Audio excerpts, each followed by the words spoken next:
Ladies and gentlemen, tonight's performance will include Donkey Jesus, Twilight-inspired punk bands, and anti-fascist pumpkin ravioli. All this and more as we discuss graffiti on Created Things.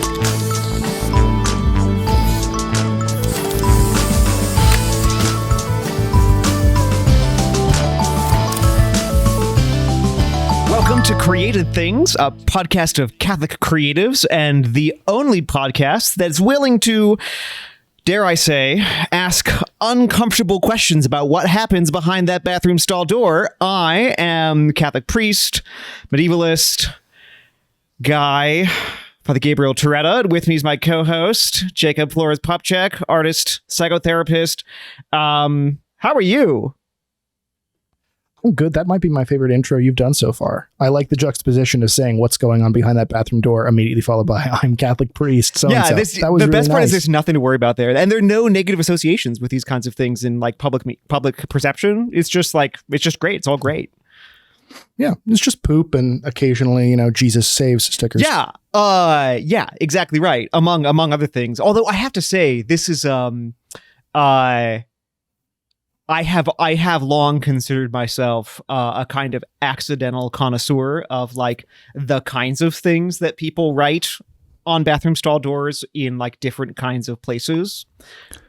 Super, super glad for the word accidental. Yeah, I want to be clear. This is accidental. Although, oh my gosh, I found a scholarly book, the exact title of which I forget, but it's a recent book, and it's like a contemporary book of sociology or something like this. And the actual book is just a study of the different ways that men and women leave graffiti in bathrooms.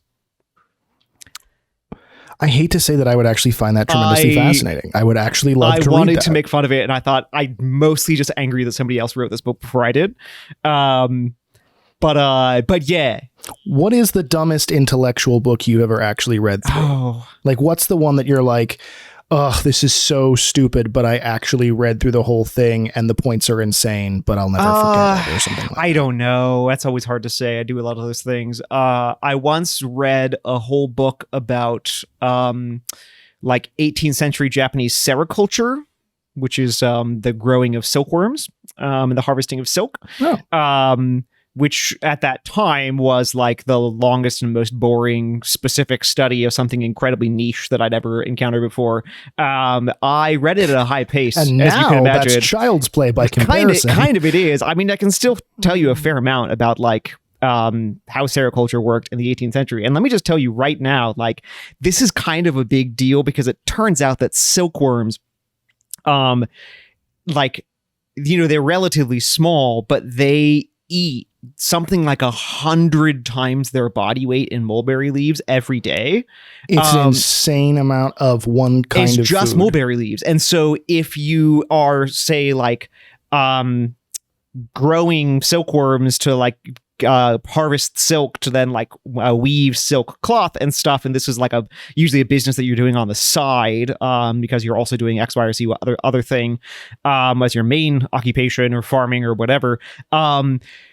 You basically have to have like a full-time person just like getting mulberry leaves and like shoveling them by the dump truck load into the place where you're keeping your silkworms. It's completely insane. Have you ever gotten to like actually see the process in real life or ever hold a silkworm or anything? Jacob, I just told you that I read a book about it. I know everything that there is to know about it. How That's the same thing. How dare you suggest that I should have actually like encountered one of these things like with my body? It's a leading question because I went to the Silk Museum in Beijing. I didn't get that from the very subtle way in which you introduced that. Thank you. God, we're just both such douchebags. That's cool. I'm open to that. We're just our whole friendship is just posturing back and forth. No, but I did. I went to the Silk Museum in Beijing. Wow. And when you walk in, they have little just planters like you'd see in a spa or something, but they're mulberry trees, and in every single one is a live little silkworm just munching away, and then you can pick it up and hold it in your hand and like pull little silk off the tufts that become silk off the thing. No way. And they show you how they loom it and everything. It's crazy. That's awesome. It's really how crazy. big are they? It's Are they like the size of your somehow pinky a cross or like between Oh yeah, like thumbnail size. They're tiny. Oh, they're little even smaller than I guys. thought. Okay, yeah. Yeah, they're tiny little guys. Gross looking, real like look like little turds, and they just make silk. Are they not? And, I assume that they were it was a white. cool- Are they not white? If I remember correctly, no, they're like brownish grayish, Wow. kind of Check like it out. centipede-ish looking. Like they're gross. Like they're Wow. really gross. I think perhaps that during the entire time that I read that book about sericulture and in the intervening 18 years, I think the image in my mind was basically a maggot. I think is what I always thought a silkworm was. I mean, or looked like. that makes perfect sense. And honestly, like I could be completely fabricating the color in my memory. There's maybe someone listening to the podcast screaming, saying, "No, silkworms are blue and they, are libertarians." But you know what? If anybody is listening to this podcast who has this much passion about silkworms, you got to stop. Email us. We'd actually really like to interview you. maybe we could interview you, and then you should probably start taking some medicine to stop doing the thing you're doing. But after we interview you, that would be great. Yeah. Definitely take the SSRIs after the interview. Yeah, exactly. I don't know what that is, but I'm assuming it's something like Facebook Meta. So it's cool. It's antidepressants and anxieties. Duh, I knew that.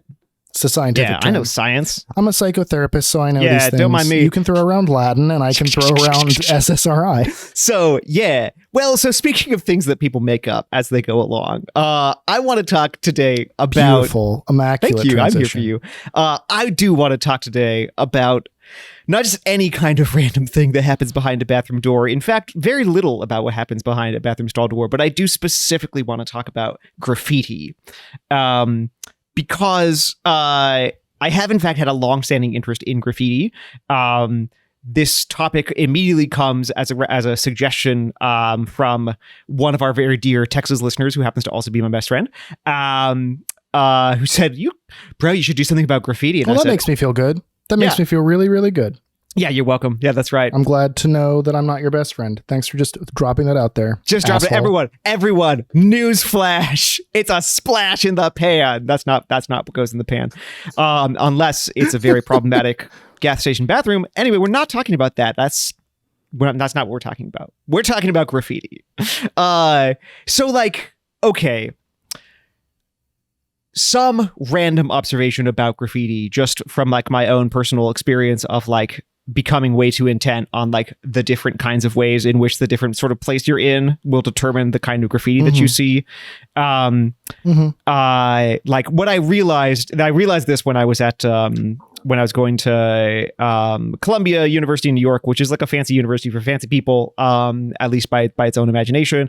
But I did notice that you go to a normal, if you're at a rest stop bathroom, the graffiti inside the stalls will be, some random profanity, probably a drawing of a dong, some invitations to or evaluations of prostitution and that kind of thing, the huge. And as I mentioned, the occasional Jesus saves. Occasional, and actually, yeah, quite often, in and among all that will be something like Jesus saves or something like that. Okay, great. But I noticed, for instance, in the East Asian Studies Library at Columbia, all of the graffiti is and I kid you not, well, not all of it, but more than you would expect is I kid you not, in elegant Chinese or Japanese.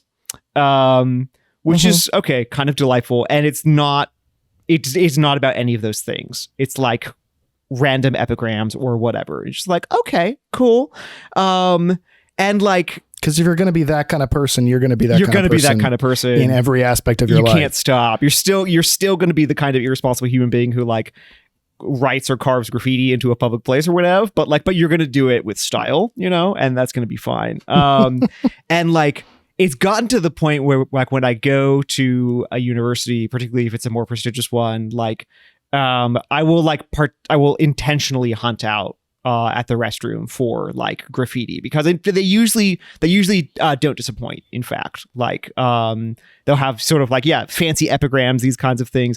The University of Chicago, where I currently go, I confess, is a little bit of a letdown there, because in the bathroom, while there are some sort of faint attempts at complicated puns. They mostly fail, and it's mostly just kind of like random stuff that doesn't really work. So that's a sad thing. But just thinking about that makes me realize that like there is like automatically this way that like graffiti is gonna tell you a lot about both like where you are, what kind of people are there, and what like the social expectations are about like what people in that space are going to be doing, what they should be like, and what kind of values they should be promoting and what they should like and all these kinds of things. Even though in its contemporary moment, graffiti is like by its nature like transgressive in some kind of a way, like you're breaking a law, you're harming somebody's property, you're vandalizing in some way or another. And yet, so you think like, well, we're already stepping outside the bound of like kind of social acceptability or whatever. But in fact, everything that it does is it communicates like all the social norms that you would expect to belong to that place. Yeah, sort of a microcosm of whatever's at the bottom of the pot of whatever that society is.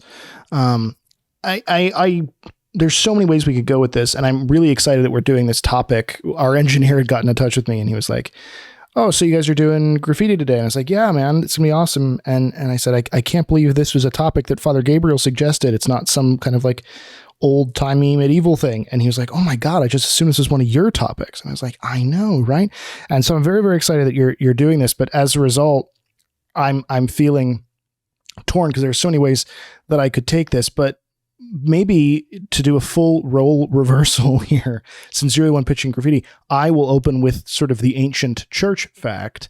What I think initially gives me some inkling that there could be more importance, more significance behind graffiti than just, a dong in a bathroom, as you say, is the fact that, as I'm sure you are well aware, but maybe the listener isn't, pretty much the oldest or one of the oldest depictions of the crucified Christ, and indeed any reference to Christianity from a non-Christian source that we have is what's referred to as the Alexamenos graffiti, which is this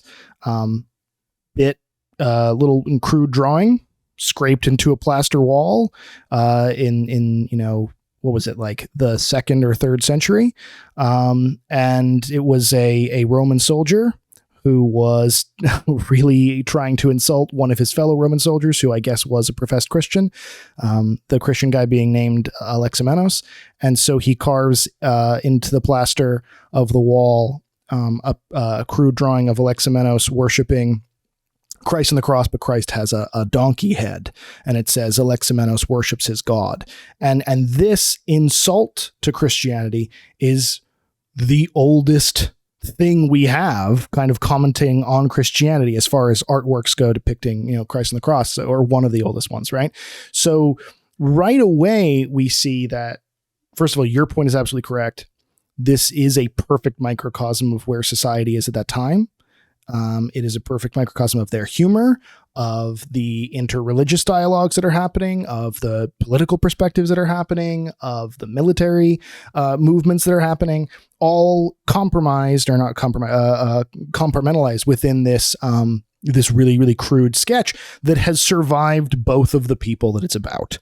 We don't know who Alexamenos was. We don't know who carved it, but we know his crude drawing, and it's in a museum, and it's this crazy, crazy thing. And I think as soon as you pick up on that, whether from a Catholic perspective or just an art history perspective, you immediately go, oh, there's something here about graffiti that's really, really impactful that deserves to be unpacked and explored. Yeah, no, that's exactly right. So yeah, good. This is that graffito. I won't be obsessively jerkish about this, but it's difficult because apparently I don't speak Italian and I don't care about that. But like the singular of graffiti, if you're Italian, is graffito. So there it is. Oh, yeah, there it is. I offer that to you for your reflection. Use it as you will or not. But this. Oh, I'm going to overuse it for the rest of this episode. Yeah. I'm going to say I saw a graffito. I saw several graffitos. Was... Crap. That is all over. You don't need too much. Something's gone wrong. This is a really critical one for thinking about for a Christian reflecting and thinking about graffiti. So you're right that this is the oldest artistic depiction of the crucifixion that we have that exists at all. The only and so it's from about 200. It's not exactly clear, but it's about 200. A little, like either a little bit before the turn of the century or a little bit after. But we don't have anything else for depictions of the cross. For we found these 2 gemstones that have a kind of ambiguous. That's what I was. Yeah, they have these kind of ambiguous. They're just arguable. Arguable whether they have crosses or not. It's a little bit hard to say. But then the first real depictions of the cross are in the 430s. So this is a big jump, and that's we should have a combo about that as on a different episode, but so this is 200 years earlier. There's this depiction, and of course it's not favorable, right? The figure on the cross is wearing a slave's garment, and he's got a donkey head. And he's on a cross, so you're like, okay, this all seems bad. And the figure who's worshiping him is also wearing a slave's garment, and he's sort of holding up his hand and worshiping him in the Roman style. So why the slaves? Well, partly to keep making fun of Christ as being a slave. Partly also where this is found is on the wall of where imperial slaves were trained. Oh, sure. Yeah. Okay. So kind of makes sense. But there's also elsewhere in the same complex, another graffito to make 2 graffitis, that just says Alexamenos or Alexamenos, comma, faithful. Of course, this is in Greek, but be cool. Alexamenos faithful. Doesn't necessarily mean it's about the same person. But it's the same complex, and it's not crazy to believe that these are about the same person, referring to the same person. The Alexamenos, comma, faithful one is not to be considered a compliment. It would be likely that these would be both by the same guy or by similar people or whatever. Remember, at the time that Christianity is strictly speaking illegal. So the very first empire-wide persecution of Christians is in 250, so that's still a ways away. But already there'd been a lot of regional persecutions just under one of the previous emperors in 177. In Lyon, there were a bunch of Christians killed, and it was this whole big thing. But it's sort of happening regionally all over the place. So even if it's not huge numbers, even if it's not constant, it is actually illegal to be a Christian, and the closer you are to official service, the more dangerous it is, because you're likely going to be asked to do things like sacrifice to the gods as a part of your official service, especially in the military. Imperial slaves is going to be a little bit harder to say, but probably yeah. So it's perilous. Being a Christian is something that you might be keeping kind of secret. And so when this guy says Alexamenos faithful, this is Alex is a Christ lover, basically, So it's charging him strictly and literally charging him with a capital crime. So to say Alex is a Christ lover is to say we should kill him, and then if it is about the same person, then you see this amped up in a big way with then this full on parodic drawing that is also taking into contemporary theater was and mime could be quite savage, and so right. A figure with a donkey head is super well, it would have been a standard sort of figure of jest for obvious reasons, but then also in mime and theater you would have as a comedic figure people being crucified because it's hilarious. So yeah, the pre-Christian world is let's just say not very Christian. Yeah, so this is a comic figure. So he's combining standard kind of second century, third century crass Saturday Night Live jokes into a mockery that is also kind of a death threat. kind of like a we charge you with death.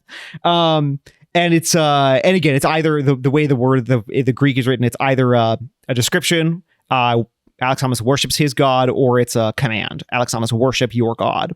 Either way, it's a charge. Okay. I didn't pick up on that linguistic nuance. Yeah, I'm afraid my Greek isn't good enough to be able to process it. So I have to tell you, like, it's better than mine. It's like second, third century, like imperial slave Greek is not my first language. I have to tell you. But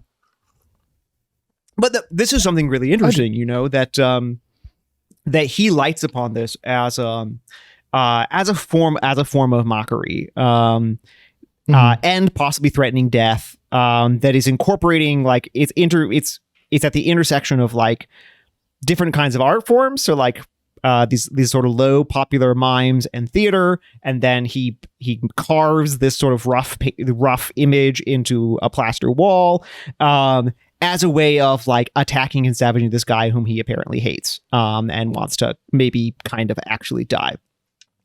And as you said, this is a really important thing to talk about from, like, a Christian history perspective. But I think in this sort of survey of graffiti, and before we even get into the probably too difficult to answer question of is graffiti art, which I kind of want to touch on.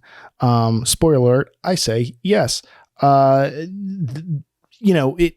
does serve a really important point of setting the stage for the power that graffiti has. There is, of course, something inherently crass about it. There is something identifiably guerrilla about it, right? I mean, I think that is necessary to the identity of graffiti. But there's a profundity to it, often accidental, as in the case of this one, the Alexamenos graffito. See, there I am using it correctly. Congratulations, I'm so proud of you. But sometimes very intentionally. Sometimes the profundity is really intentional. I do think it'd be interesting to define, because I was thinking when you suggested this topic, how would I define graffiti? Because I was talking to my wife about it, and she has a friend who is a pretty prominent spray painting artist on canvases and things like this. And some people will call him a graffiti artist. And then there are street artists as well who will do commissioned either murals or paintings. Right. And I think it's important to define. I would argue that probably a good working definition of graffiti here is guerrilla public art, right? There has to be a public component. So you can't, if you can buy it, if you can personally possess it, it's not graffiti. Okay, I accept that. And if you were hired to do it, if you were hired to make it, or you could hire someone to make it, it's not graffiti. I think it has to be. Now, it could be very good technically, but proficient art. It could be just writing your name or, genitalia on a wall. It could be really mean-spirited, as in the Alexamenos example. It could be really hopeful. It could be some kind of other political statement, as it very, very often is. But I think my working definition, and I'm curious if you'd agree, of graffiti is guerrilla public art, which inherently then brings with it certain senses of what the people are thinking and where the people are at. And in the most hopeful and optimistic terms, sort of introduces almost like a proletariat element to this, where it's sort of the art of the common person and the voice of the common person, especially in cases where the state might be oppressing you in some way or your message in some way. Even if that is ironically, right? So you're in the Alexamenos example, bringing up that Christians are being persecuted. The person who does the graffiti is also persecuting Christians, but I think it still ends up inadvertently operating within that schema of graffiti arising in response to oppression as kind of a voice of the oppressed, even though it's sort of a backdoor example of that phenomenon. So these are all aspects, I think, that are pretty fundamental to the identity of what graffiti is. That's what I was thinking about. I don't know if there's any additional light you could shed on that from your experience, but see, it's tough. I mean, I like the idea of, like, guerrilla in the sense of, like, decentralized, that, like, nobody is exactly given you permission, or you've certainly not really asked permission. You've just kind of done it. So there's that, and like definitely public, sure. There's a certain sort of vibe of it that like I came to this place and I'm leaving something of myself, and I'm literally making a mark from myself there. I think there's a Zorro kind of, yeah, exactly, a Z or an X. I came, I saw, I conquered, sort of. Yes, exactly. And I think that's the heart of it. I don't know. At its root, it doesn't have to be anything more than that. And I think generally at its root, it doesn't end up rising to anything more than that. It's that like I come to a public place and I want, for a host of reasons, to leave something of myself there. To leave a mark, literally a mark that I was there. And I think ultimately, like at its root, that's what we're going to be talking about. That's what it's always going to be. It can be more elaborate. It can be staged, where, I mean, the sort of most extreme example is this contemporary graffiti artist Banksy, right? Where like everything about it's sort of staged. It's, stuff is like extremely expensive, and like, but he's kind of as if a guerrilla artist, but it's like a performance of being a guerrilla artist. And it's like, so that's this is a whole convoluted like navel gazing kind of situation. I don't have a lot of respect for Banksy. I'm being subtle about it so that people can't tell. No, we share that, actually. I mean, I would love to kind of do a whole episode on his documentary Exit Through the Gift Shop, but I think it's pretty clear from his own documentary, like the thing he made about himself, that he is an identifiably bad person. Yeah. I think it's just basically any moral or ethical perspectives, estimations, like not by like a Christian judgmental thing, like basically any ethical system that you subscribe to, Banksy's kind of a shithead. Exactly. Anyway. So there's that, but I mean, even thinking in a different kind of mode, like, oh, I don't know. Sometimes you'll go to some certain kinds of like hipster or kind of grungy type restaurants or bars or coffee shops, and like they want you to write on the wall. And right, like I don't think I've ever seen somebody go so far as to provide a utensil with which to do it, but it goes, it's because otherwise it goes as far as that, Well, but I've been to concert venues where like the band is given, markers or things like this to graffiti the wall. So when you walk in, you see kind of the scrawlings of every band that's ever played there, and things like that. And they'll provide that, the materials in that case. Yeah, totally. And they're like, I don't know. I feel like we begin to walk into a different world than graffiti, strictly speaking. That's actually inviting somebody to give a signature, to give an inscription.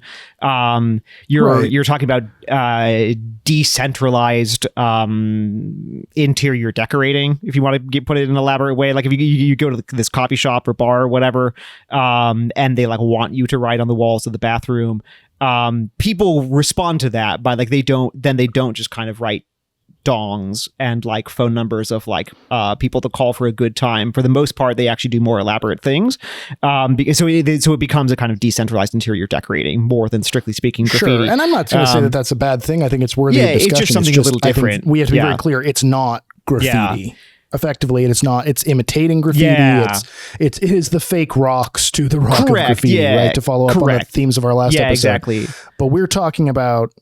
But I mean, again, I think we're talking about essentially guerrilla public art. Yeah. So I think we could put it that way. I'm sort of prescinding from a definition and just sort of giving a motive, which is or a description, I should say, which is just like I leave a mark of myself on a public place. Well, but yeah, I don't think. But then that definition is so broad. Like I could just pee on the street corner. I could just, I'm just pissing, and that's leaving my mark, in the sense that like a dog leaves its mark. I'd say it needs a little bit more permanent. Graffiti. Yeah, it needs to be a little bit more permanent than that. But I wouldn't. Yeah, that's about as far as I would limit it. But let's work with these for now and see where we go with it. Sure.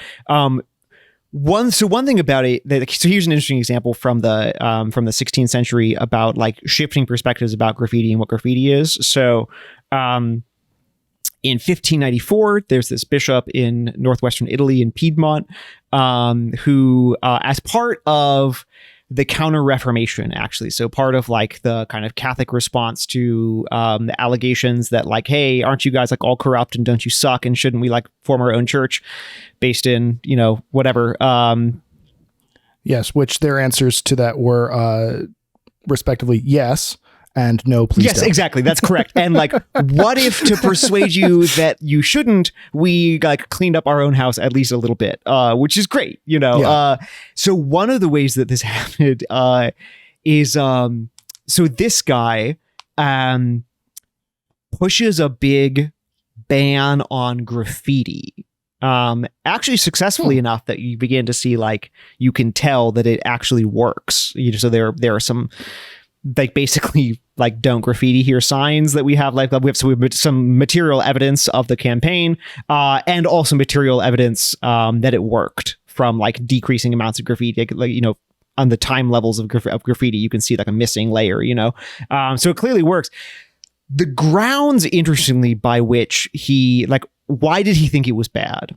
It wasn't a property argument. It wasn't like a I mean, this is a kind of like a John Locke sort of American sort of like, you know, your like your rights end at the beginning of my nose, or vice versa, you know, the sense that like private property is private property and you shouldn't touch it, so you can't. So graffiti it gets really folded in with vandalism specifically, right? So it's vandalism because you're damaging something that doesn't belong to you. Okay, so that's a slightly later thing.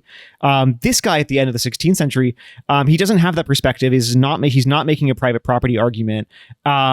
He's making an argument about vanity. Because there's this, which is really interesting. You're leaving the mark behind. And it caught my attention immediately because the very first time personally in my own life that I ever like recall really noticing graffiti was that I was like a little kid and we were on a little school trip. And we walked to this pavilion, the park or something that had a pavilion. And we got there and the teacher said something like, she sort of drew our attention to all the people who had like graffitied around the wood of the pavilion. And she said, fools' names and fools' faces can be found in public places. And I never forgot. Ooh. And I said like, that was like when I first had graffiti proposed to me as a concept in my mind. And actually the formality under which it was proposed was a sin of vanity. That it's fools' names and fools' places are found in public places. That's super fascinating because so that wasn't my first experience. My first experience of graffiti, I was also a very, very little kid. My dad took me to the bathroom. On the way out of the bathroom, the koala bear care changing table, someone had drawn, penis and testicles on the koala. And I just thought that was the funniest crap I'd ever seen in my life. And I just laughed so hard. I was like, that koala has a pee-pee. And my dad was like, don't laugh at that. I was like, oh, I'm sorry. I shouldn't. But I also remember being very confused that this koala was wearing a diaper. So how could his penis and testicles be outside of the diaper? That doesn't make any sense. I just feel like that's actually just shows you kind of the very not fun kid I was. But the next experience I had of graffiti that's really memorable that I wouldn't have actually brought to mind had you not mentioned this is in both Mexico and China, I was able to explore archaeological sites that are now closed to the public. Oh my gosh. Because so many people were tagging them. So in the case of Mexico, Chichen Itza, which is like the most sort of famous of the Mayan pyramids, the most excavated, so therefore the most visitable. I mean, there are larger ones, Koba and things like this, but Chichen Itza is the biggest one that's kind of easy to access. And people, I mean, I was one of the last people to climb it. Because you spray painted your name on it? Shortly after I visited, I mean, there were so many people kind of writing their names on bricks with permanent markers and things. And the same thing happened at a certain section of the Great Wall of China when I was there, that they're just like, no, like you people are not allowed to climb this anymore because you're ruining a 10,000-year-old thing by putting on, your initials or whatever. And you're totally right. That is, of course, graffiti. It is, of course, public. It does still technically fit in the definition of guerrilla public art, but it's sort of interesting because, what do you do with art, right? You sign it. And there is something inherently vain about signing a piece of art that is not yours. Right. And that's what's happening at Chichen Itza. That's what's happening in the Great Wall of China. You are essentially trying to, whether you know it or not, you're essentially trying to piggyback on the art that someone else has created by saying, I'm a part of this too, and sort of signing their painting, as it were. I mean, it's very much that's the concept. I wouldn't have put my finger on that had you not brought up those examples. But there's, especially for the more easy to accomplish versions of graffiti. I mean, we'll get into the more complex artistic examples for sure, but in the lowest kind of most base form of it, there's absolutely this vanity component. Yeah, which is such an interesting idea is in those examples, both because you're like, there is a huge ancient history here, and I'm literally carving my name into it. Like I'm literally making myself a part of it by writing my name on it. Of course, now it's mostly Sharpie, to be honest, but carving or whatever, which is just a really interesting idea. And so you're right. In the end, that's all that is. And so I say, like, I've come to this place and I made my mark on it. And look, why have I done it? Basically, it is frankly vanity. It is this like desire to like sort of leave something of myself there, to claim a certain possession of it in a way that I don't, strictly speaking, have a right to. And optimistically, I would also argue that it is a distorted and misplaced desire, a version of the desire that we all have to be part of something bigger than oneself. Yeah. Right? So if I visit something like Chichen Itza, which is, insurmountably older than I could ever imagine, then there is immediately this sense that I have of my own ephemerality, briefness, smallness in the grand scheme of the cosmos. And I think people, as sort of a coping mechanism against that existential dread, want to become a part of this thing that they know will outlast them. And this is the easiest and cheapest way to do that. Is that me defending the action? Definitely not. Like I said, I think it's a really distorted manifestation of this desire for eternity that we all have. But in the same way that sin is always the distortion of a virtue or of a divine longing, according to Catholic thought anyway, I think that the particular type of vanity you're describing could really be argued to be a misplaced desire for the eternal.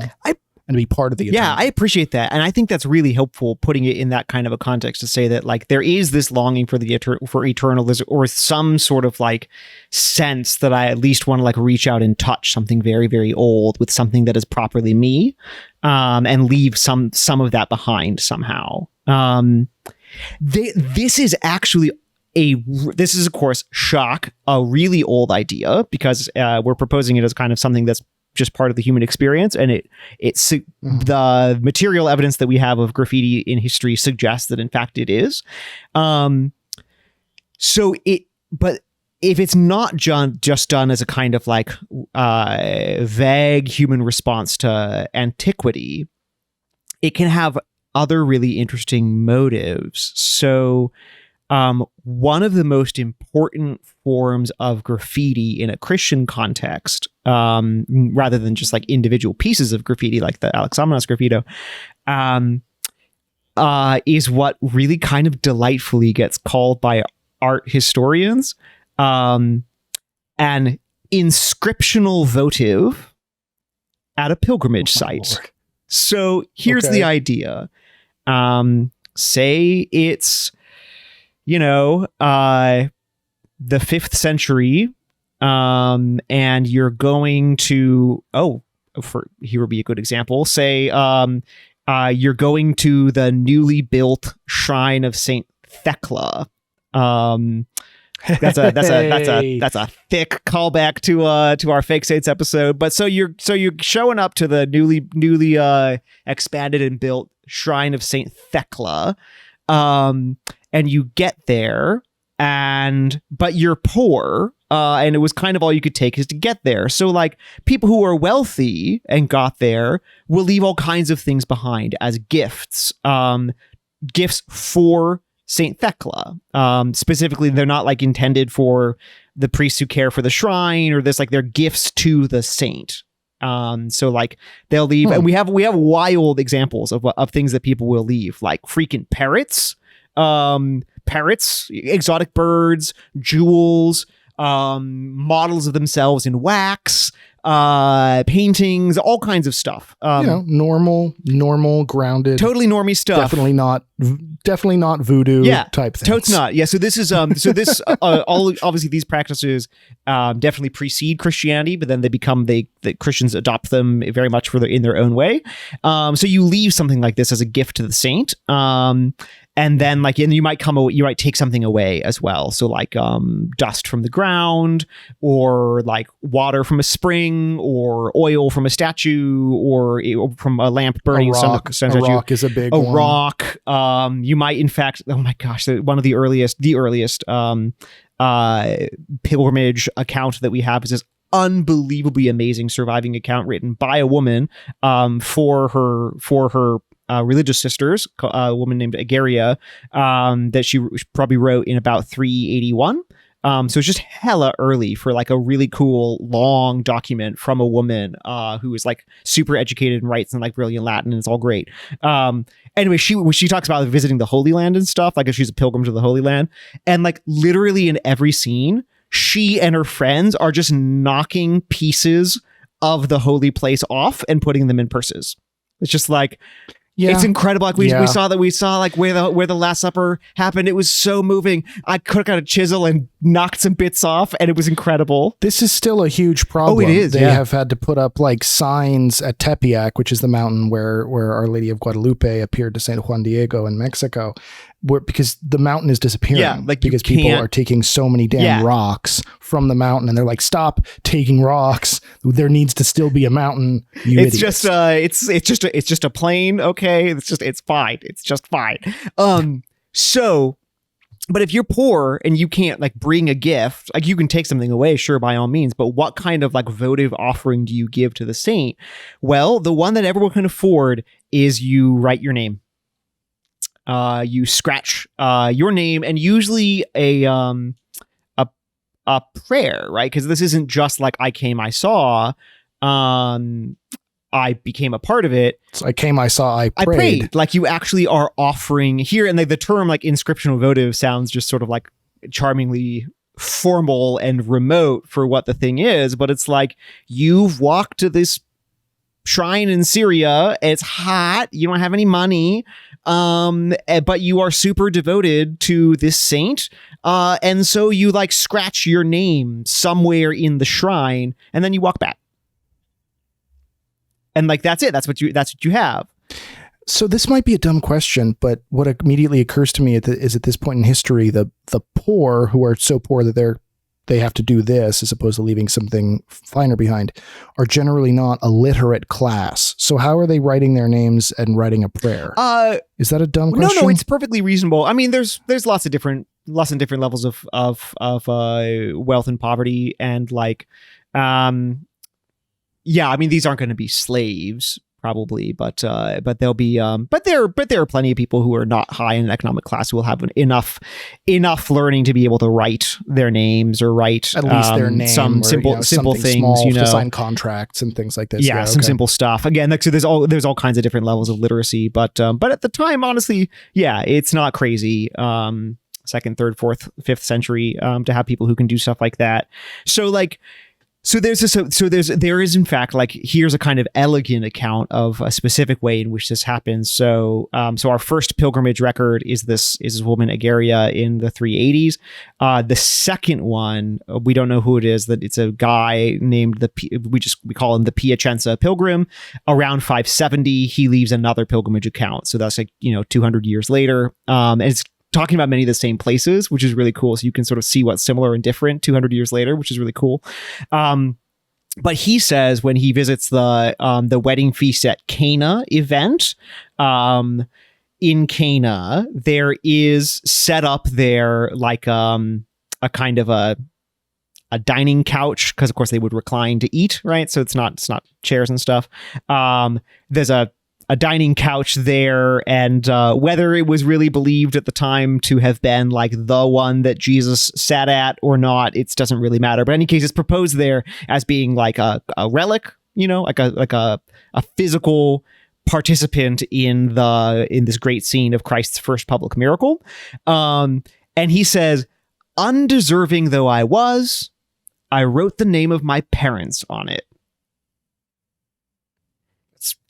that's kind of charming. Which is like, that's actually kind of it's charming. actually really charming. And this is really, really important. I want to bring it up in this context because this, different from like, you know, these ancient things that are still around, like the Wall of China, or even more these Mayan temples or whatever, pyramids. This is not transgressive behavior. So this is where that notion of guerrilla becomes strange, because it's decentralized. Yes. Like nobody has like marked off a section of the wall to say like, please, you know, write your inscriptions here. But it's not transgressive. Like, this is a totally normal thing. Everyone does it when they come there. This is a way in which they offer their prayers to be a part of the thing. And think about how beautiful this is. Like, he doesn't just write the name of any, and it's thoughtful, right? Like, this is well considered and thoughtful. He doesn't just write the names of any random people. He goes to the site of Christ's first public miracle at celebrating the joy of married love, where there's a foreshadowing of marriage as a sacrament, which is this totally new thing that Christ does. And what are the names that he writes? He doesn't just write random names. He writes his parents' names, asking that Christ, by the wonder, like the miracle that he worked at Cana, would bless his parents. Yeah. Which is very beautiful. It's really beautiful. I mean, it's really, really beautiful. There's because we're digging into this idea of whether graffiti is necessarily transgressive or not, and I want to bring up, well, I guess there's an example I want to bring up that I think also puts a little bit of a nail in a coffin of how transgressive graffiti necessarily should be. But you should give a little shout out to our sponsor before I get into it, I think. I'm glad you did, because I was about to interrupt you. Creative Things is brought to you by Catholic Creatives. Catholic Creatives, you say, what's that? Well, I'm here to tell you. It's an organization dedicated to igniting a new renaissance of faith through prayer, beauty, and the creative spirit. And to do this, they connect and support and promote artists and innovators and makers and storytellers from across the faith. They try to make a community to bring these big ideas to life. And that takes a community, in fact. So you can support Catholic Creatives on Patreon. And when you do so, you support this podcast. So I encourage you to do that. That will be swell. It helps us exist. But also you support the other cool things that Catholic Creatives does. So like workshops for artists, resources for artists and various things. There's kinds of resources and outreaches.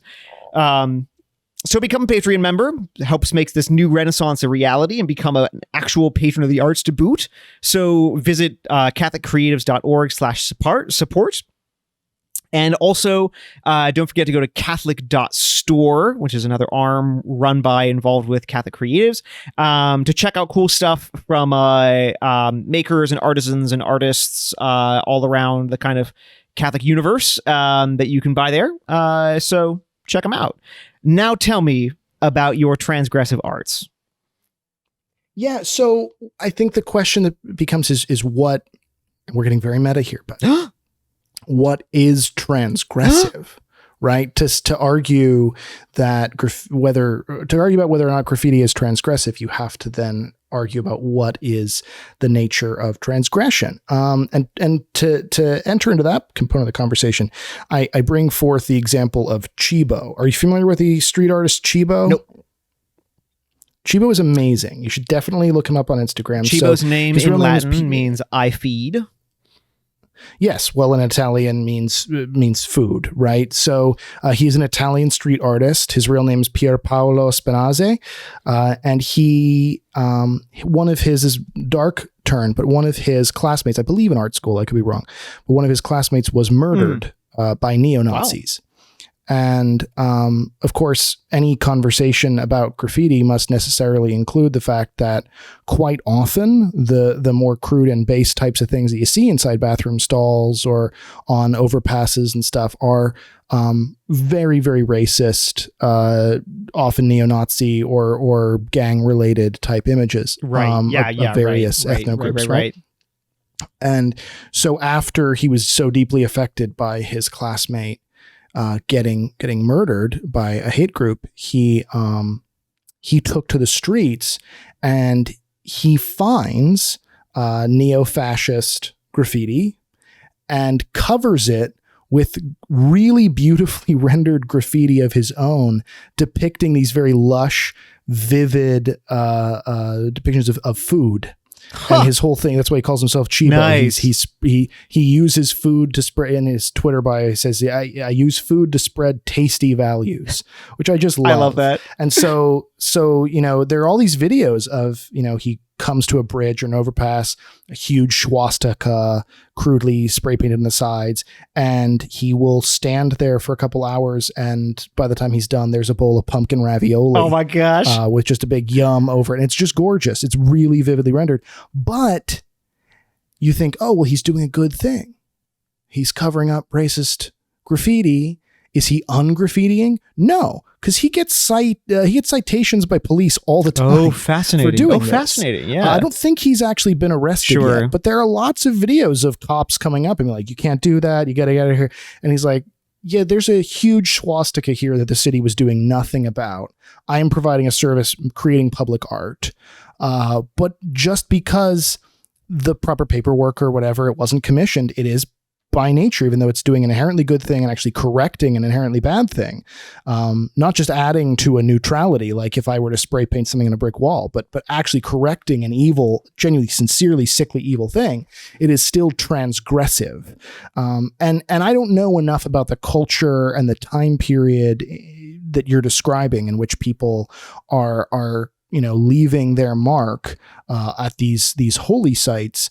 But I suspect that in any place other than that holy site, that still would have been considered a problematic behavior. And so what I would argue is that in the same way that this guy is transgressive, because even though he's doing what's stereotypically considered a vandalistic act in a good way, he's still doing what's stereotypically considered a vandalistic act. I would argue, without much knowledge of the culture of the day that you're describing, that's a similar thing where people are doing this transgressive act in the one place that it's maybe sort of allowed or at least not criticized. But because anywhere else it would be, because this is sort of an oasis for that behavior, it is still culturally felt by the people doing it as though they've done something kind of vaguely transgressive. In the same way that now there are places where you're encouraged to sign your name, but because everywhere else you wouldn't be, you go, oh, this feels a little dirty. This feels a little transgressive. This feels a little bit, off. It's a little shocking. Yeah, it's tough because I get what you're saying, but that there just isn't really evidence of that exactly. Yeah, sure. Yeah, it's tough. The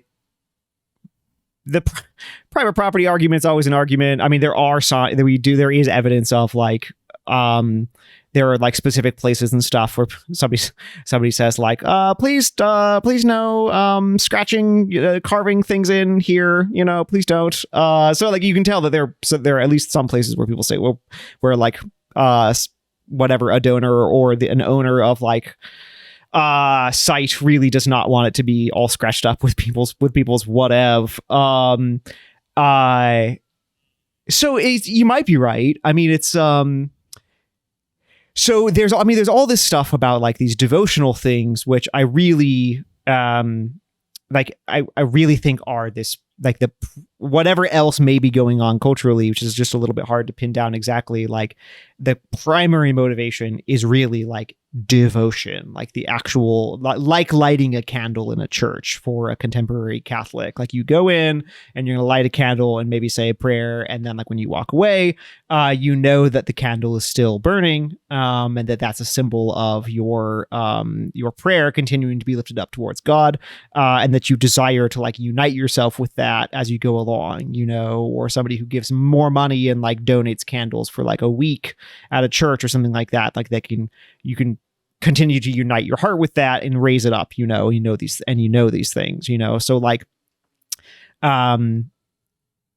just like a very important site for like early Christian graffiti is there's this catacomb of Saint Calixtus that has a big room where the crypt of the popes, it's called, that starts to just have a bunch of popes buried in it from around like 256, I think, and just a room of dead popes, like everybody's got in their house. And like it's got this rounded arch going into it, and on the sides of the arch, like the front sides of the arch, when you're walking into it, covered in scratched names, and things, and they're all pious things. They'll be like, Paule et Petre petite pro victore. So Peter and Paul intercede for Victor, and like Saint Sixtus, remember in your prayers Aurelius Repentinus, and like holy souls, remember Marcian Successus and our brothers,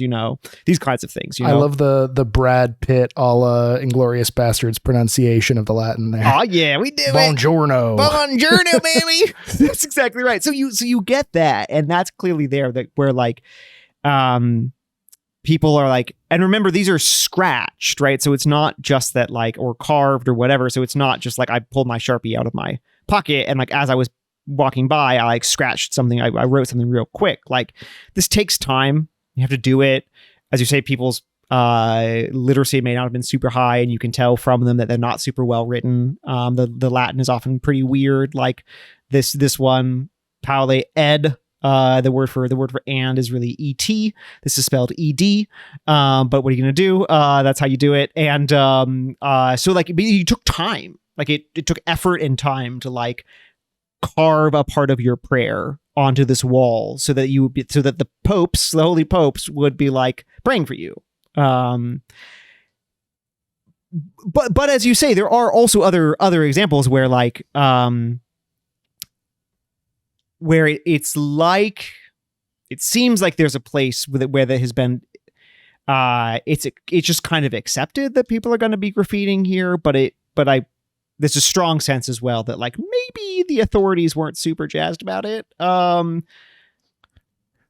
So you've just prompted a thought that I'm kind of delighting in, and I've never considered it before, but to elaborate on what I'm going to say here, I'm going to jump from this art form of graffiti into a completely different art form of musical theater, to kind of parallel this. So, a bad musical is stereotypically considered to be one, or often considered to be one, in which the songs in the musical are only there expositional. Oh, sure, yeah. So the song is only meant really to deliver, so the stereotypical villain song in a musical where the villain's just explaining his plan, that would be too boring to recite, so we're going to make a song around it. That is considered one of the tropes of a really bad musical. But a good musical, and where the art form really succeeds, is and I've heard it put this way, when an emotion is too big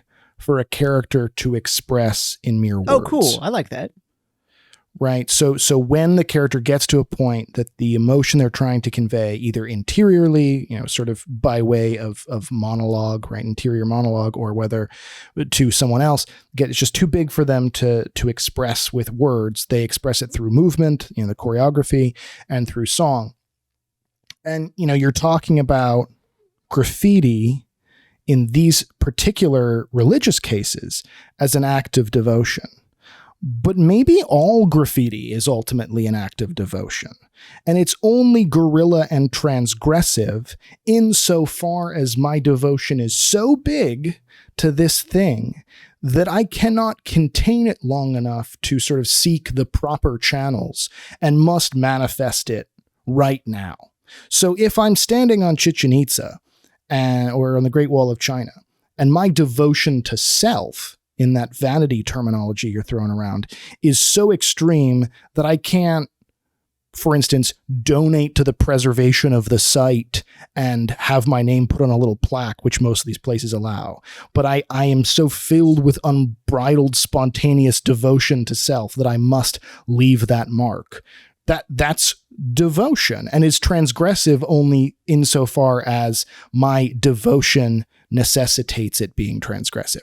But if I am a deeply religious pilgrim, that is transgressive to a lesser extent, but is still a manifestation of my devotion. If I am painting pumpkin ravioli over swastikas, not filing with the city to please allow me to go paint a mural and doing all the paperwork for 3 years as it gets approved by different levels of state councils, but instead going in and saying, no, I am so moved with sentiments of peace and love for my common man that I must do this here and now. Maybe to summarize it, maybe graffiti is the visual art, painted art equivalent of the function that songs have in a musical. It's too big a thing. It's too big a devotion for me to possibly not express right here and now. And the crassness or goodness of expressions of the art form depend not on my talent, but purely on the goodness or crassness of the thing to which I'm devoted.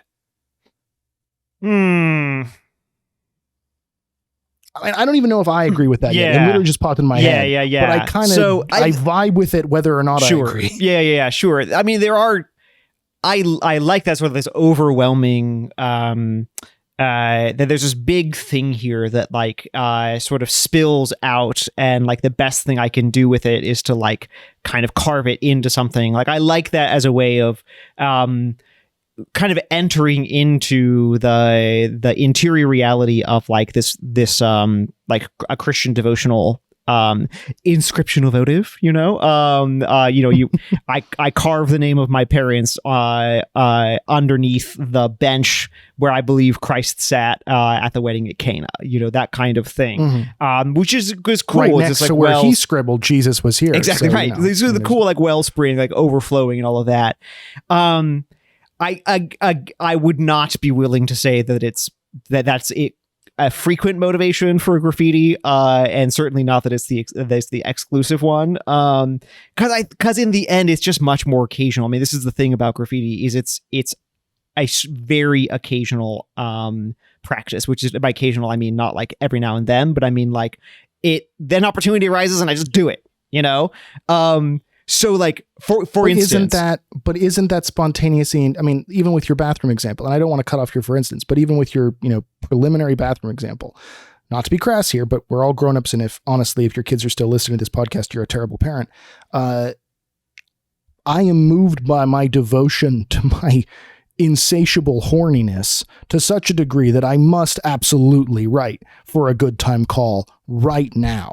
You know what I mean? Like, there are probably better ways to find sex. There are probably faster and quicker and more effective ways to find sex. Slightly less dangerous ways. But I'm so moved by my devotion to my boner in this moment that I am compelled, right? So I'm not saying devotion in some kind of super profound way. I'm just saying the spontaneity of devotion, I'm beginning to think is a fundamental characteristic of this, and that the transgressive aspect of it is sort of an accident of the devotional part. I just think you're using the word devotionally so loosely doesn't mean anything. Like that's just you're just saying emotion. Like it's an emotion. I have a strong emotion, and that I grant you, like that it comes up from this kind of occasions you're talking about. It's like a strong emotion, but I wouldn't make it anything bigger than that. That's fair. What makes the Christian examples interesting and different, although there are other religions that do the same. You find graffiti from any religion, is that is an actual devotion to something that's larger than this kind of like immediate personal motivation, which is interesting. But on those occasions, I'd say like, yeah, they just have a strong like immediate desire to do whatever, and I think that that emotion that drives it is a really interesting question. Some of which can be really weird. So like for instance, and here's something that is sort of weird thinking about it in graffiti, like one of the richest mines for graffiti from the ancient Latin world is Pompeii. Oh, right? sure. Just yes, because, of course. okay, so August 24th, 79, Vesuvius, Kablooey. You didn't need to throw the date It in. just like, You didn't need to demonstrate your smartness there. We all know about Vesuvius. We don't all need the date. But everyone needs to know how smart I am, Jacob. How else are they going to know? If we don't know by now. It's true. It's true. Yeah, August 24th, by the way, turned out to be a pretty bad day to be living anywhere in Italy, because August 24th, 410 is when Rome gets sacked. Actually, by the way, it lasts for 3 days, but it also starts on August 24th. Anyway, this is our August 24th moment. Closed. Okay, so the town gets buried, right, in volcanic ash, but then as it's been being dug up over the course of the last like 150 years or so, what wasn't destroyed in the process of like discovery is, that's the whole thing that's exciting about it. It's like in situ, it's just there, and it was protected, in fact, by the ash. Like whatever wasn't obliterated by it was protected by it. And so you have all this stuff. So this is a trip.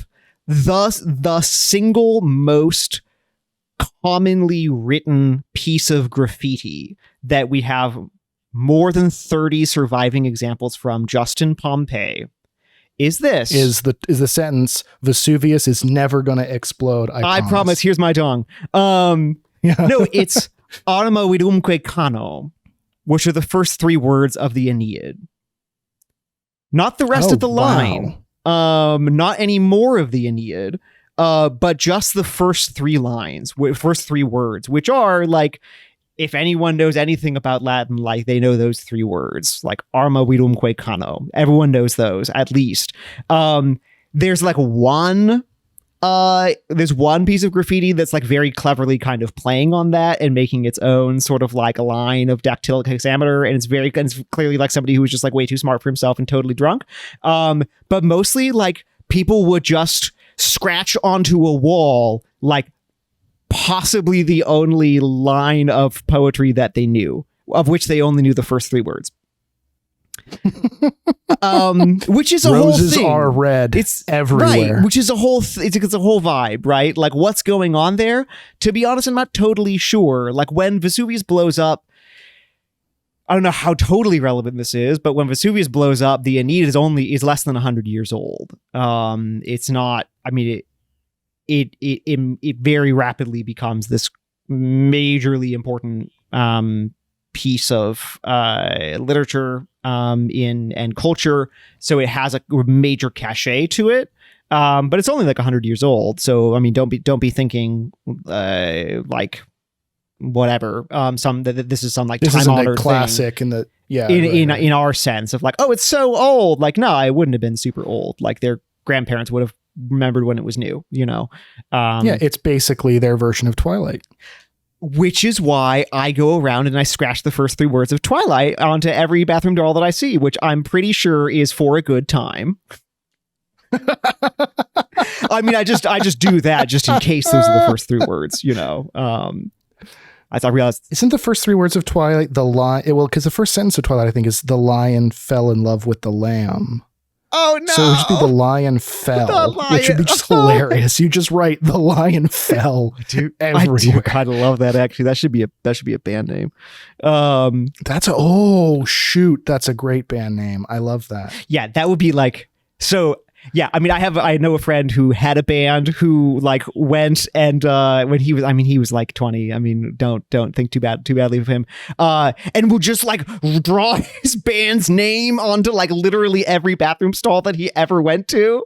So totally, you could do this. The lion fell. Ugh. The lion fell. Okay, but I want to offer just one more kind of weird type of graffiti, because it's just a weird category of whatever it is, because like, the decentralized, like unofficial kind of character of it does seem to be important. But there are other kinds as well. So like, again, this is from Pompeii. By the way, I'm just going to tell you right now, if you want a lot of like, really, really, really badly scratched drawings of penises from the 1st century, look no further. If you're in the market, I know a guy. Look no further than the graffiti of Pompeii, because this is the thing. This is what they do. But That's not what we're talking about right now. So check this out. There is this narrow alley between two city blocks on the eastern part of the city of the buried city of Pompeii. Narrow alley connecting two blocks. Okay. We have some sense of welcome and unwelcome uses of this narrow alley, because on the same wall we have 3 versions of the same message that has been written up. So once is written twice, but seems like by different people at different times, and it says "Kawem malum," which means like literally beware evil, but you can say it's like watch out or whatever, and you say like, okay, well, that seems weird. Sorry, it's kakator kawe malum, which is shitter watch out. Actually, so kakator. I'm sorry to say, look at this. It's crass. Don't blame me. This is if you're living in it's August 23, 79. You're feeling great. Vesuvius is looking fantastic, but you're definitely never gonna blow up. But you're feeling like you got some things to say. You're gonna write it in kind of crass speech, and you're gonna say kakator kawe malum. So shitter, watch out. And why would you say that? Well, the third one sort of clarifies a little bit. This is kind of long for a graffito, right? It says kakator kawe malum, so shitter watch out. Aut si contempseris abeas iovem iratum. So say basically something like, watch it, shitter, or else you may incur Jupiter's wrath if you ignore this. What's going on? Ooh. What's going on here? So this is a combination. This is a whole different kind of graffiti, by the way, is magic and curses. There's a ton of these, calling down curses, working spells, all these kinds of things. This is a specific cursing graffiti, right? It says like, poopy person, if you don't beware of evil, like you're going to get a curse from Jupiter. Why do you say that? Yo, it's a narrow alley between 2 streets. People were just dumping there all the livelong day. Oh my gosh, I love that. They were just taking dumps. And whoever either owned the business right next to it or lived right next to it was freaking had enough and started like amping up the aggression. Like, guys don't poop here. Guys don't poop here. Guys! I call upon Almighty Jupiter to curse anyone who poops here. And the lion fell. And what I love about this is because what we're actually talking about here is like increasing levels of rage, but it is also semi-official and like semi. So the thing is, what I can't tell, like in my own narrative of what's happening here, is this like your stereotypical like passive aggressive Karen who is like there is to be no pooping here, or is it like just this raging dude who's like getting increasingly more raging every time he writes fresh poops, gods, please stop pooping. And I thought to myself, what would this look like if this was done like in the year 2022? And I propose that one version of how it would look like would be this, which is to say it's a little placard that you hang up, or better yet, it's an 8.5 by 11 piece of paper that you printed out with like big Arial font. And it says, out of an abundance of caution, in light of the ongoing reality of COVID-19, the use of this alley for excretory purposes is forbidden. Is strictly prohibited. Strictly prohibited. Thank you for your compliance. Thank you. Thank you for helping to flatten the poop curve. This is it. This is what I offer to you. This is the fruit of my contemplation. I'll take it. I mean, the fruit of my contemplation is very hot takes on the nature of devotion, and yours is COVID propaganda parody. So I'm here for it. I want to throw out there. So I've been focusing a lot this episode. I don't think, sometimes we focus on different time periods or whatever. I think I've been focusing on this episode more on the artistic manifestations of graffiti. So, actual illustrative graffiti, where you've been focusing more on the name or the leaving my name or my signature or some mark of myself. And I think one thing we haven't touched on is, I guess you did touch on it a little bit with our disses against Banksy, but we haven't really delved into this weird transition that's happened since the 50s and 60s, where graffiti has started to become an accepted and sought after art form through artists like Banksy. And I think one of the reasons, first of all, that's just a fascinating subject on its own, in my opinion, but it also represents, I think, a really interesting bridge between the two focuses, the sort of scrawling my name form of graffiti and the artistic, because most people trace that shift, that art world shift to, well, there's a couple different people, but most people trace it back to a guy called Daryl McRae, whose kind of graffiti street name was Cornbread. Okay. He starts out in 65 in Philadelphia at 12 years old, just writing his name on everything. Just writing his name on everything. The lion falls. Somehow, right, the lion fell just everywhere in Philadelphia. And then they threw snowballs at him and it was terrible. No, but this at some point, and it's too much to get into with the time we have left, but this manifests and evolves into this weird alternative art form for him. The most famous example being he actually spray painted an elephant.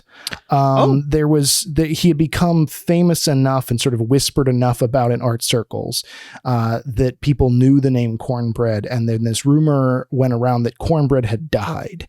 And so he broke into the Philadelphia Zoo and spray painted Cornbread lives on both sides of an elephant. Oh my gosh.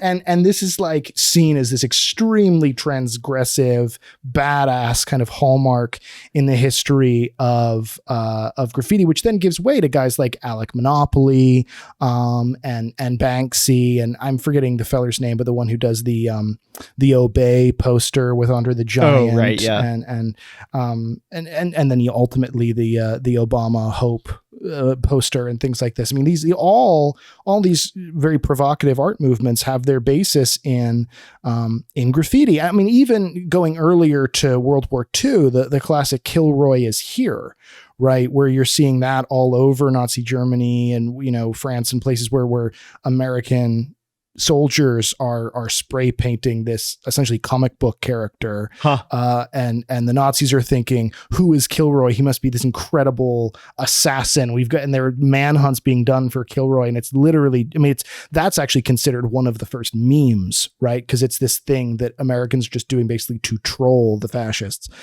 which again, there's this really cool anti-fascist thing that's happening with graffiti a lot in a lot of the examples I'm bringing up here.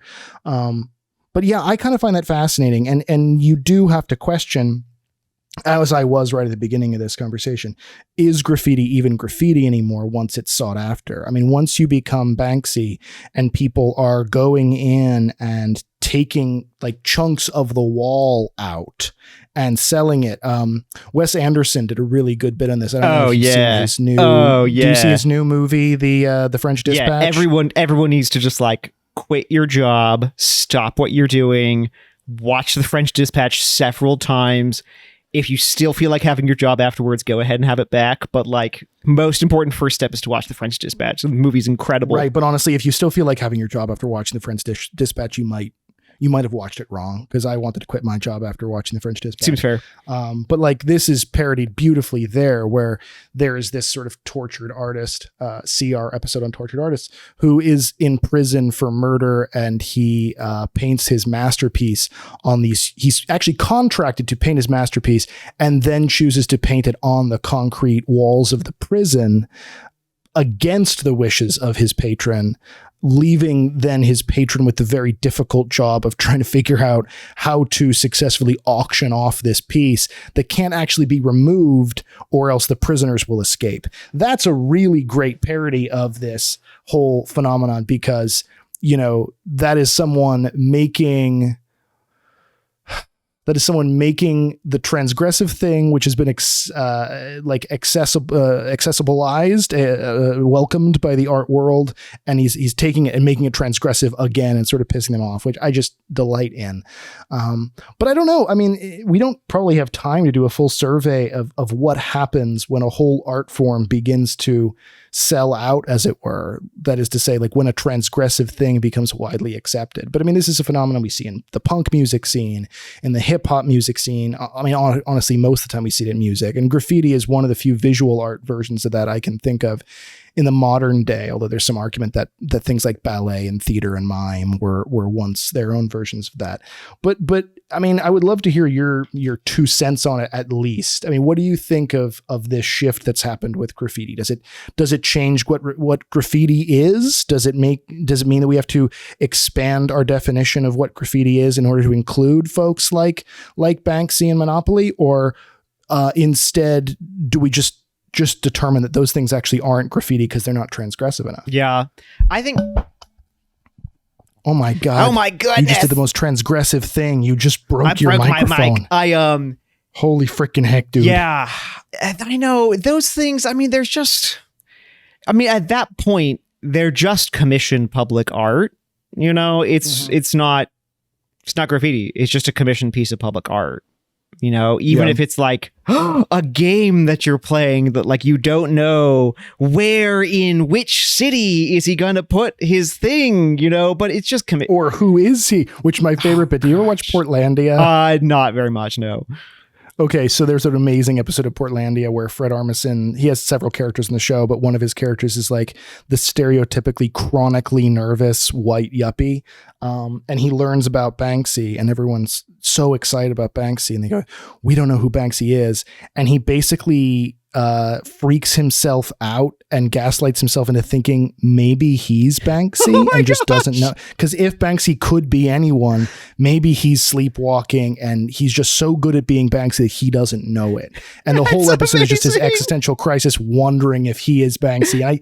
I might be remembering this wrong, but I think at the end there's sort of this a satirical take where he goes, wait, we are all Banksy at the end, which I love so much. That's amazing. Anyway, but that's exactly, I just think, like, at that point, like, I mean, I get it. There's a certain, it's part of the kind of like, idolization of like a certain kind of urban culture, a sort of enshrining of a certain kind of urban culture, and some of it's like signs and symbols, whether it's, you know, music or certain kinds of music or certain kinds of clothing or certain kinds of dance or whatever. Like, okay, that's just been a cultural moment for the last 40 years or so. So like, I think it's mostly that it's a kind of it's part of this like turn towards enshrining and canonizing certain aspects of urban culture, and then arising from that canonization and enshrining of these things, then also like naturally they also become kind of manipulable products that then can be sort of like made and sold and all of this. And so there can be like a kind of like street goods store in the same way that you can have like a punk goods store, you know, which is all fine. I mean, I don't think it's particularly bad, other than I just don't think that this culture is really particularly, these aspects of the culture are particularly worth enshrining, but that's fine. Right. Well, I mean, yeah, it depends on your viewpoint, but capitalism going to capitalize. Yeah, I don't mind that. That's fine. But I think that's all those things are, like Banksy and these clowns and stuff like this. So it's, yeah, I mean, I in the end, like, is its absence of transgression its key defining difference? Like, I'm not exactly sure. I mean, maybe that's just a way of putting the way that I would put it is that that's just a commissioned work of art. Which is just a different thing. Which doesn't mean it's bad. I mean, like most art is commissioned. Yeah, it turns out right? actually it's just commissioning works of art is like a pretty cool thing. In fact, people should do it. I bulk at the term. It's just any because it could be great commissioned art, but it's definitely not graffiti. Whatever it is, good or not, it's not. It's not graffiti. Yeah, no, exactly right. So, listen, I feel like we scratched around on the walls of a lot of ideas here. That's right. That was very forced. Don't worry. I liked it. I liked it. There's more to come.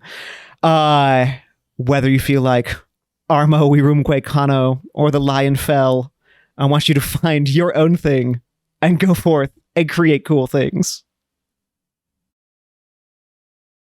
You've been listening to Creative Things, a podcast of Catholic creatives, hosted by Father Gabriel Toretta OP and Jacob Flores Popchek, produced by Jessica Flores Popchek and Kyle Meineke.